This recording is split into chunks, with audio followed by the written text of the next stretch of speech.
People of the tube, welcome to Ray Vlog, where I provide rants and commentary on the news, society, and other important topics. People, it is Banned Books Week, and I'm reading A Clockwork Orange, a book that has been banned in schools and libraries in various parts of the country. A bookseller was even arrested for selling the book. But not to worry, freedom of speech still might have a fighting chance in these places. After all, the Ku Klux Klan are still allowed to flounce around expressing themselves in public protests and still have groups in places like Anniston, Alabama, where, by the way, A Clockwork Orange was pulled from library shelves. Nothing wrong with a little selective freedom of speech now and then, but I'm not here to talk to you about the KKK anymore. You might be surprised to learn that books like Lord of the Flies, To Kill a Mockingbird, A Wrinkle in Time were all banned at some point. Sometimes your head hurts after learning something mind-blowingly awesome or after eating something cold and delicious. Sadly, my head doesn't hurt for any of those reasons. Honestly frustrating, because numerous banned books are classics that teach us something timeless about humanity, empathy, or coping with trauma. You'd think that people like high schoolers would benefit from reading these books. Why are they so controversial? I'd argue that many of the great books are so controversial precisely because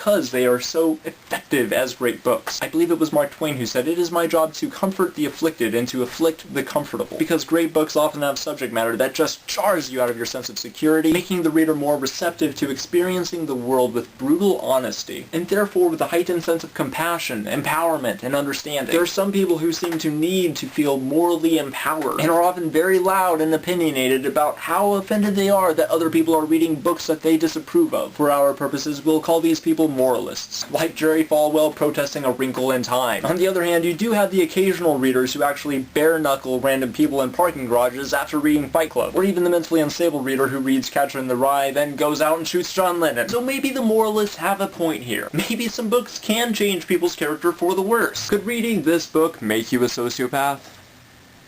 You tell me. If you read this book, you will be exposed to swearing. Swearing. That's why they banned this book. You don't have to read a novel written by a veteran to get your history. Or perhaps you've not heard of history books. If you read this book, will you too not also become the Lord of the Flies? No, you're not reading this.